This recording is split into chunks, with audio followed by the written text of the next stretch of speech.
Hi everybody, welcome to yet another video. So today we're having a little look and a little play with the NS Iwata WS400. Now these are the WS400 OBS, so it's optimized base coat settings. So effectively they're a base coat gun. We have the Series 1 v the Series 2. Now, I've done a few videos on these. I've done a few videos on the clear coat gun as well, but concentrating on these, I've done a few videos that tell you the difference, the physical differences. So I'll put a link in the description and you can get an idea of, you know, what the overall differences are if that's what you want to do, the physical differences. But what we're trying to do in this video is trying to look at the differences in how they spray. Now, I know recently the Series 2 guns have come over to the US and been fed out worldwide really, whereas up until I don't know, about 6 months ago they were only available in Europe, and that was for about 2.5 years, and they delayed the launch of the Series 2 into the Americas, Australasia, and all around the world really, Asia as well. They delayed it, and I'm pretty sure they delayed it because they had problems with the digital versions. Now this is a digital version. If you've seen my other videos, you'll know that these suffer from delamination of the chrome. So the chrome comes away from the gun. You see me here using a microwave. I must point out, don't use a microwave. I'm sure it's not safe, but it's something I do, and it's very successful at warming the paint up quite quickly. I use it for clear coat and I use it for base coat. But as I say, and for primers, but as I say, I'm sure it's not the right thing to do, so please don't do it, but it works for me and it's something I do. With base coat, it helps the base coat go off quicker, as long as you can get a wet coat on. It helps the base coat go off quicker, and that cuts down on the nibs, because when you're in my sort of position, I'm not in ideal conditions. I mainly do motorcycle stuff, which I'm reasonably well set up for and it works fine, but I just keep a couple of car panels. For those that are new to the channel, I keep a couple of car panels and I just do some comparison videos because I think it's the best way to do it. Everything is the same. The base coat's the same. The painter's frame of mind is the same. The temperature's the same. It's the same day. Everything is exactly the same, bar the gun, and it just gives you a chance to show the difference. But going back to the original Series 2's problems, Iwata claim they fixed it, although I've had people send photos to me and messages to me, mainly on Instagram, you know, messaging me saying that they are now on their third gun, because Iwata have been exchanging them. Well, certainly in the UK, they've been exchanging them for a new gun. If you get the problem, they exchange it for a new gun. But to be on your third one and still getting the problem would suggest to me that they haven't fixed the problem. The digital versions are made in Italy. The non-digital versions are made in Japan. And the Japanese ones don't seem to be affected by the same problem, to any degree anyway, because Iwatas have always had a bit of a problem of the chrome coming off when they get older. If they get little chips, the aluminium corrodes underneath and it lifts the chrome. So that's the reason I think that they were held back. But anyway, going back to what I was originally saying, these things seem to have made it and made their way into the US, and quite a few painters, YouTube painters and that, or painters that are on YouTube, have been using these, and I'm not sure why, but they're saying that they're, you know, game changer, different level, etc, etc. I don't watch loads of YouTube videos, so maybe I've just watched the ones where this is occurring, and for most of the videos it's not occurring. But to be perfectly honest with you, and I try and be honest with you, I do buy most of my equipment. There's a couple of things that have been given to me recently. When I get to those in the videos, I will let you know and tell you that they have been given to me. But certainly these guns here I've bought. And I can't see a difference between any of these Series 2 guns and the Series 1 guns, except for the clear coat WS, the WS400 clear coat version. I can see a difference with that, and I do go through that. Again, I'll put a link in the description so that you can see what I'm talking about. So that one, yeah, I can see that's quite different to the original, although you can make the original spray like the new one. And again, I won't go into it. I'll just leave it up to you to click the links in the video if you want to. But that got me thinking, and I'd done this video probably, I think last year, I think, when I got my Series 2 OBS, because I've had the Series 1 for quite a while, and I thought I must do a video between the two, because I'd been using the Series 2 and I couldn't find much different. Well, I couldn't find any difference. Physical differences, yes, of course, but I couldn't see any difference in the way they perform, really.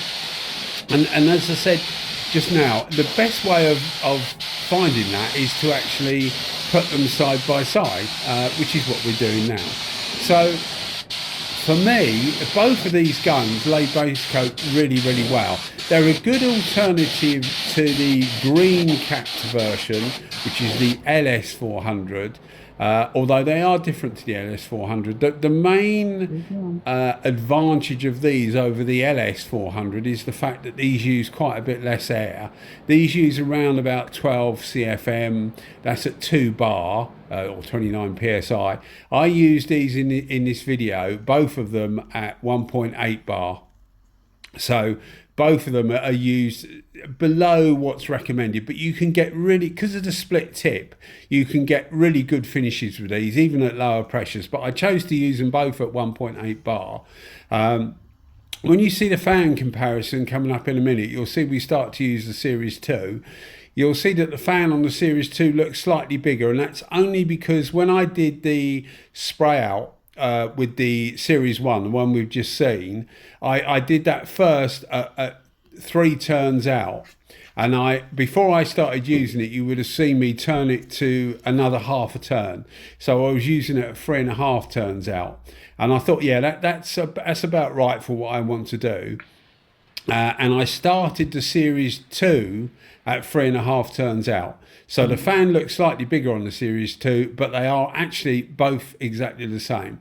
And that's one of the reasons for getting this video out. Now that these Series 2s are in the US, as I say, I really can't see a huge deal of difference, apart from styling, between the LS400 and the WS400 OBS and the newer Series 2. Yet people are saying they're light and day. Now, I don't know whether these are people that have bought the guns and that's genuinely how they feel, or whether they've been given the guns or what. I don't know. I don't go into it that much.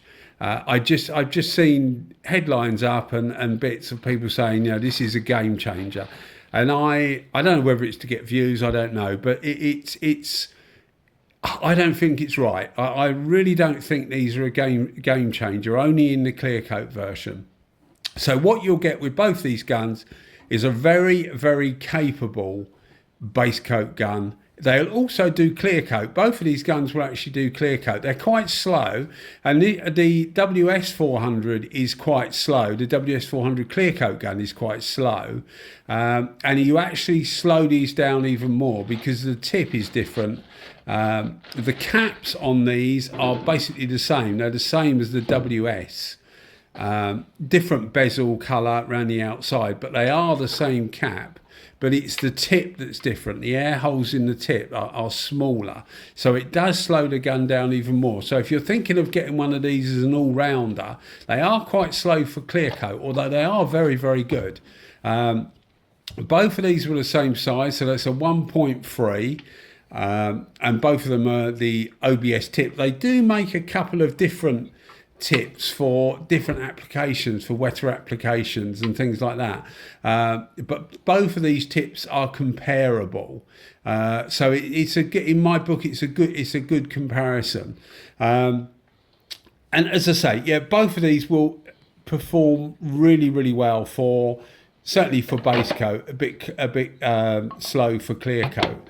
These split tip, these have a 4 split tip, and it really does make a difference to atomization, I think. And one of the things it does with base coats is it gives you, because it atomizes very, very fine, it really splits the droplets up into such small parts that it allows for good blending and things like that. If people want to blend a panel, because it's so fine, you can blend it out and it works really, really well. I don't have to do a lot of that, but I have done it in the past, and I can appreciate when you get a gun that has finer atomization, it is easier to blend, and it's easier to do more complex colors like candies and silvers and things like that, because it gives you an even application. You know, you don't get mottling or tiger stripe, or it's harder to get mottling or tiger stripes with the split tip guns. I mean, most guns you can get away with it if you know, keep your overlaps correct, keep the paint wet, etc. You can get away without tiger stripes and things, but the split tip guns really do make it easier.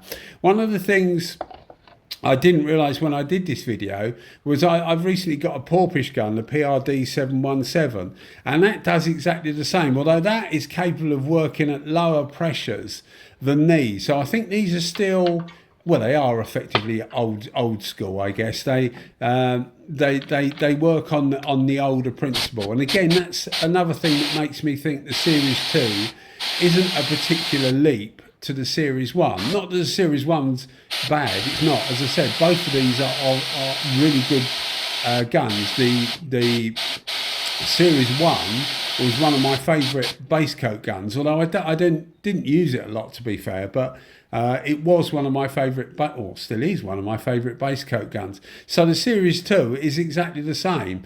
Price-wise, these things are horrendous. I really don't get, particularly considering the build quality. I've had people tell me that the magnets fall off when you clean the gun. Certainly, if you're using it in a gun cleaner, you're supposed to, and it would be very wise to, remove the digital gauge. So you twist the digital gauge. So what holds it in place is a couple of small magnets. And I've had a few people say to me that the magnets have fallen off, have just delaminated from the gauge and fallen off.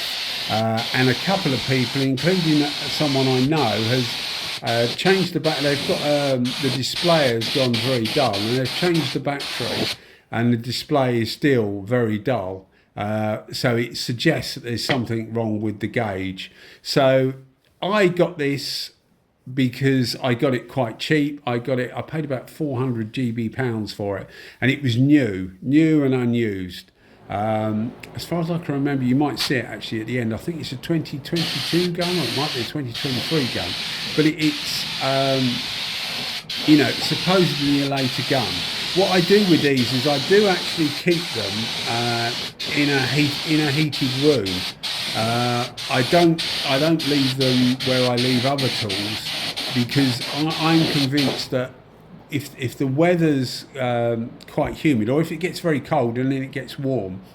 Someone told me that, you know, he put his guns away over the weekend and the temperature was quite cold, and then over the weekend the temperature warmed up. So you get a lot of condensation sticking to the gun because the gun is still cold and the atmosphere has warmed up and is more humid. So the moisture sticks to the gun. And he's convinced that that's what started bringing the chrome off, because he said he left it on a Friday, went back into work on the Monday, and the gun was wet and the chrome had started bubbling up. So I'm pretty sure that the damper the environment, the worse it's going to be, which makes sense, because that, you know, dampness actually makes metal corrode. It's the same thing. You know, aluminium doesn't rust, but it does get little white bits, which is the oxidisation, which will lift the chrome. If you've got a slight pinprick, or the chrome hasn't been put on properly, once you get a bit of corrosion underneath that, it starts to lift it off. And as I say, you get the same problems with the original OBS, the one with the gold controls. You get the same same problems with that. It's just that it takes years and years normally with that, whereas these things, it doesn't take long at all. So I would advise you, if you want one of these, then certainly get one. They're a brilliant gun, but get yourself a non-digital, really. As I say, I only got my one as a digital version because I got it at a good price, that's all. Fabulous looking gun, no doubt about that. The Mark 1 is also a good looking gun. Originally I preferred the Mark 1 to the Mark 2 look wise. Now I'm probably on the fence. They probably look very, very similar.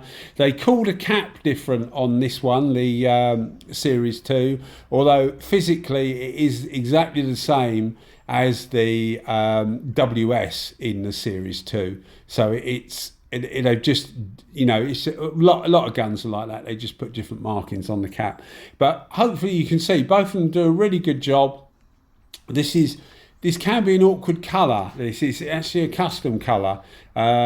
It's got quite a lot of metallic in it, a bit of pearl in it, and it can give you tiger stripes if you're not careful. But both of them did it really, really well. You'll see it outside in a minute. As I say, you can see the fans slightly bigger on the Series 2, but that is purely because that is at 3.5 turns out on the fluid, and on the left hand side the Series 1 was at 3 turns out on the fluid, but you turn it out to 3.5 turns, exactly the same.